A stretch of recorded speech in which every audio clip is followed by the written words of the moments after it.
This is Rock and Roll Grad School with your hosts, Professors Heidi Hedquist and Luke Poling. And yeah, they don't pay their TAs enough. Hello, kiddies. We are going to have a good time today. We are talking, I guess, pop music with Fritz Michel. Yes, it's pop music. Fun, upbeat, lighthearted pop music. Maybe not lighthearted, all of it, but just, it puts you in a good headspace, even if it's a down headspace, if that makes sense. It does. Wouldn't you say that? That's fair.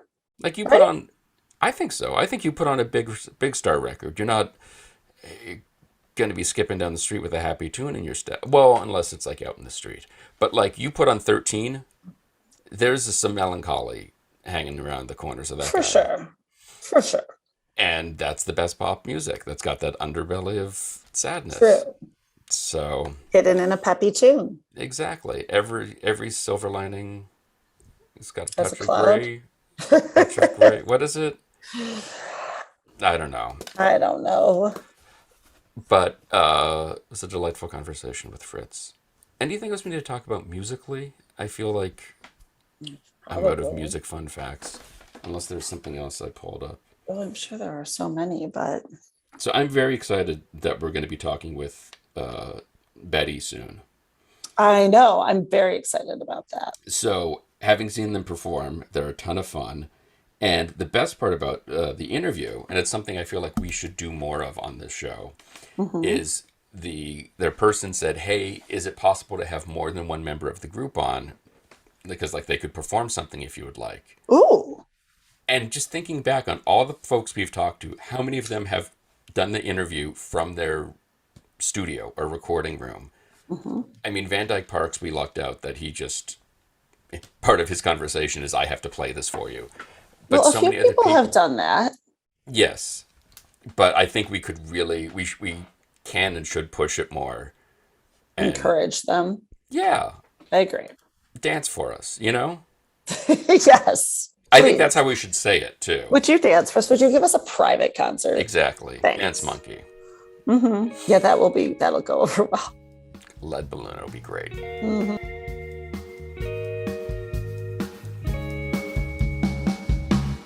I shipwrecked, 'cause I never checked the weather on a red sky night. I couldn't see the signs as the blind lead the blind. How'd this come about? Was this something you've been working on for a bit, or is this all pandemic related? Well, I guess I would say, yeah, it's pandemic related. What isn't? Right? Adjacent, yeah. Yeah. What exactly was pandemic related, right? What have you done that isn't Um, pandemic related? Over the yeah, past few years? I mean, That's going to be our question from now on. That's the way life goes, I Yeah. suppose. But I really did, songwriting is somewhat new to me. I've been in show business my whole life, and found myself at the beginning of the pandemic deeply isolated, alone, and going through a lot of life changes. And so yes, it was born of the pandemic, I suppose, this EP, and that's really what propelled me into writing songs. And it really, I've been a musician, I've been an actor, I've done this, I've done that, but yeah.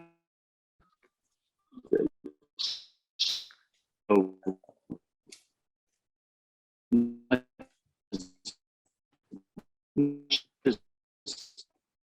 the track has affected it. Hello? What's Yep. sound? Oh, you're back. Yeah, there you go. You were Okay, We sorry. lost you for Yeah. a sec. Oh, did you have my sound? Is my sound okay? this Now you now do. this is good. Yep. Yeah, you're Okay, back. great. All right, good. All right, thanks. So as a performer, I know, I've not to your level at all, but I've performed throughout my life. But Here we go. the thought of songwriting is terrifying to me, because I see from the other side how many details go into that. What was it, other than, just being isolated and going through everything? What was it that you've always been drawn to it but never done it? Or did you just go, I'm just going to try it, see what happens. That's interesting you said that. I actually thought to myself, why would I bother doing this? I've heard all these songs. There's plenty of good songs out there. Like, do I have something I really got to say? But my experience was that yes, in fact, I loved the details. I loved the structure. I kind of plunged myself into it, and it's a dark art for sure. But I think it's well worth immersing yourself in if you get into it, because it is a game of details, and like anything that we take up during this time that we've been had a lot of introspection and self and time to be locked in our rooms, we've been able to pick out little pathways through there, and I think songwriting is one of those. So yes, it's terrifying, but it needed to be done by me anyway. It was worth setting out on that journey, I guess. You might comment on that.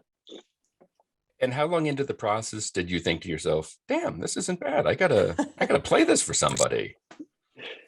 Well, that's the big leap.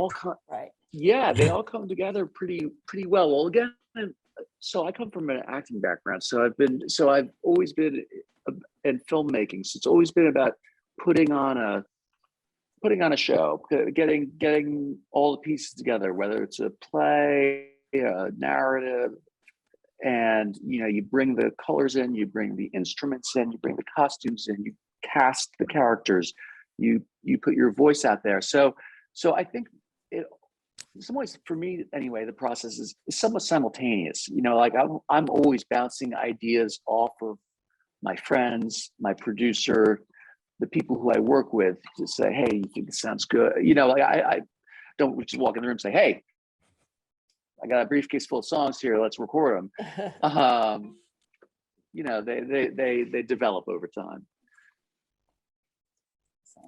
And so go ahead. No, go ahead. So how long in the process did you start to reach that point of, let me start showing these to people? I was, I guess I'd written a couple of songs. I'd been playing in bands. I'd working in theater, and was taking a hiatus from that. Started playing in bands, and then was like, I kind of want to try my hand at songwriting, and I'd gotten a couple of numbers done, and then just like anything in show business, you go knock on a few doors, and someone's going to say yes sometimes. A lot of people say no. Right.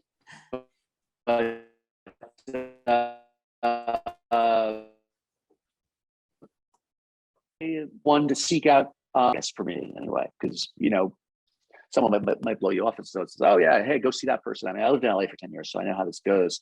Oh, we've got to meet someone. You never hear from them again. But I got enough encouragement or enough context that I connected with Tosh Sheridan, who ended up producing 4 or 5 of my songs, and he and I were just in the studio last night making performance videos for the new EP, and we're big Steve's now. So that's how that process goes. Well, and showbiz, it's show business, but everything you've done is a very different beast, and the way the acceptance and rejections come are different in those, although they're all intertwined. Is there, right? And so, but also learning that kind of thick-skinnedness and having your self-confidence is something I think applies to every aspect of life that people just often don't have. So what would you tell someone, no matter what they were doing, on how to just roll with the punches, pick back up, know that what you have is special? Can't be afraid to get fired. There's always something else, happen. Right? Yeah. There's always gonna be something. There's always gonna be something else out there. I mean, it's true. I mean, and most of the best things that have happened to me have come out of very difficult situations. I told someone a story. I was one of the first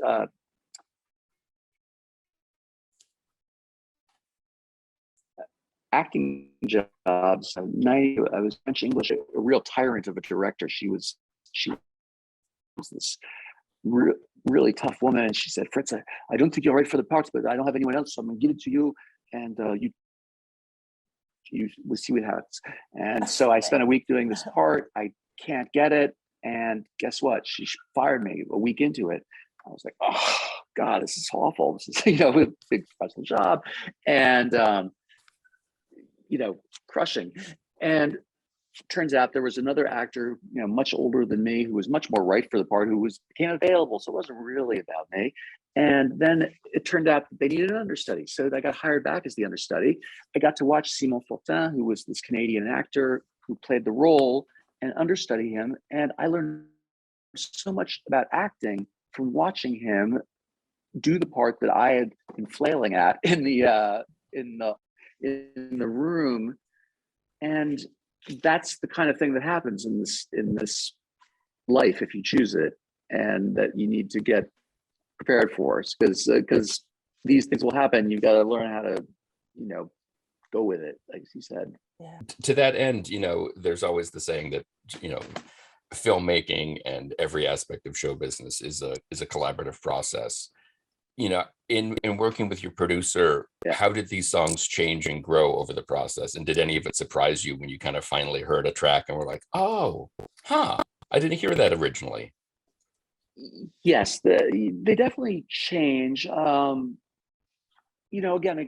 collaboration is so important. I think music, film, theater, I guess writing, I suppose, but even writers, you can have, I'm not a writer, but I guess you have an editor, but I do really think the collaborative process is really is the creative process, and so I think you hear songs when you first bring them in. Maybe you have an idea of what the change is, but then you'll hear something in the studio that suddenly sounds right, like on my new song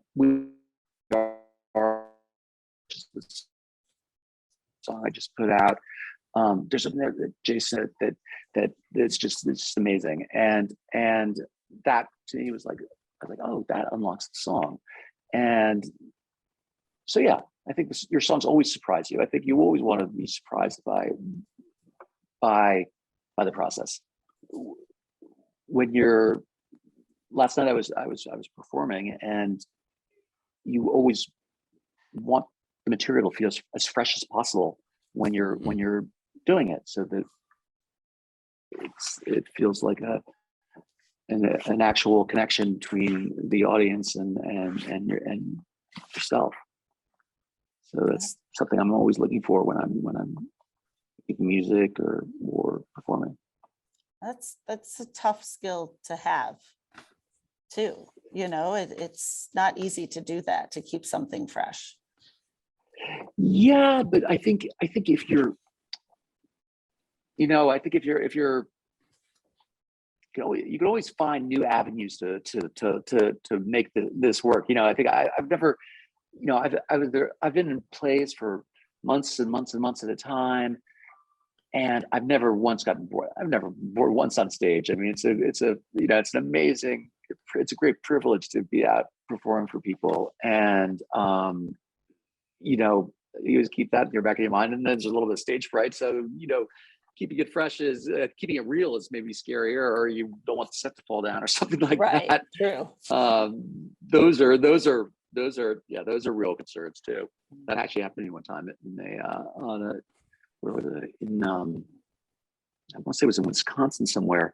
I was in a touring production of a play called Cyrano de Bergerac, and we were going from town to town, setting up the set. And I was in my early 20s. We set up the set for the show. We're doing the show, and I remember out of the corner of my eye at the beginning seeing one of our set pieces starting to topple as we were going through the line. I was like, that's not good.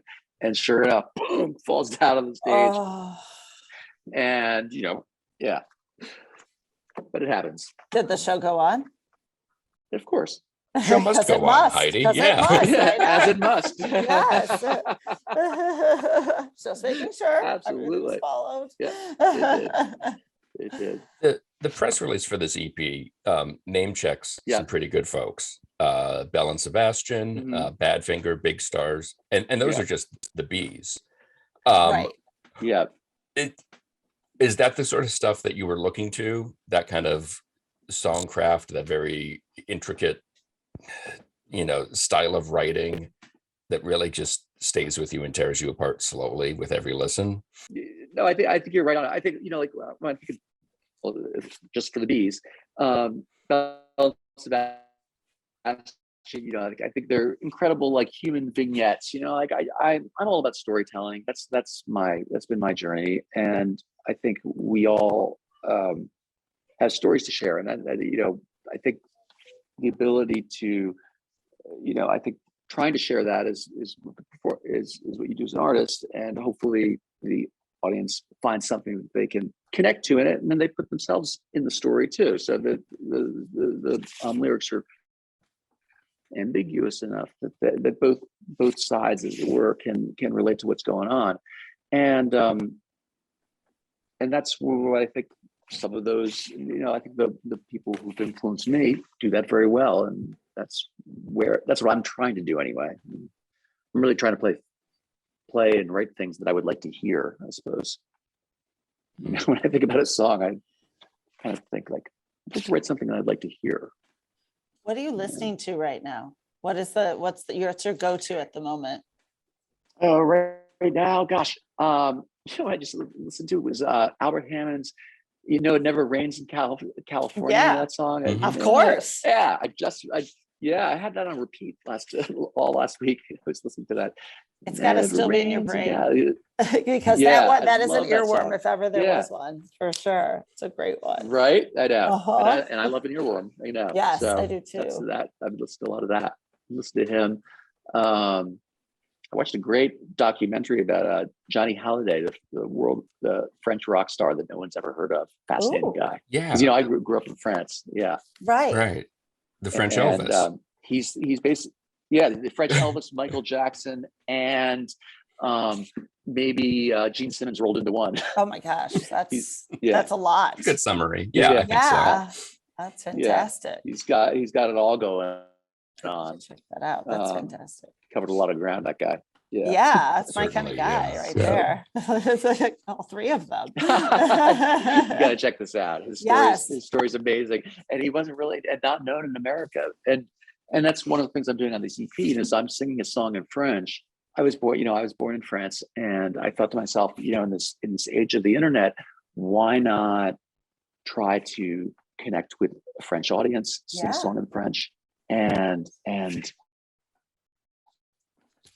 see how that lands, because I spent my childhood there. I think it informs a lot of who I am, and I speak the language. And when I was working as an actor, I played French doctors and writers and bank managers and things like that.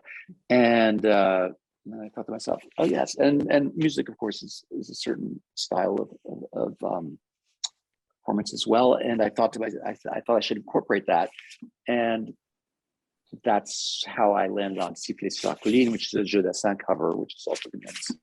Perfect.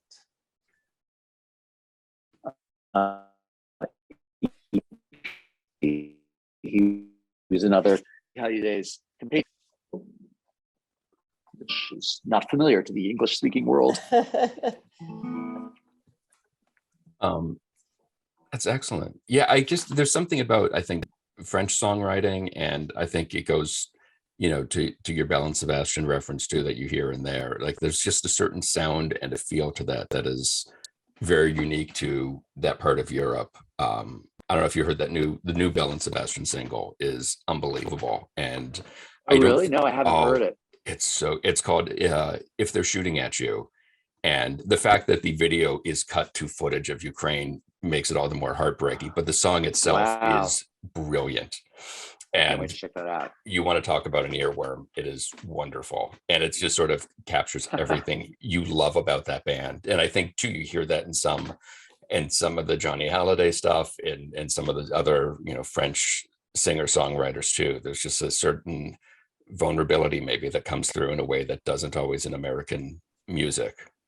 I think that's right. I think it's in American music we're very much in the country blues, folk tradition. That's and it's a different chord progression in a sense. The Mm-hmm.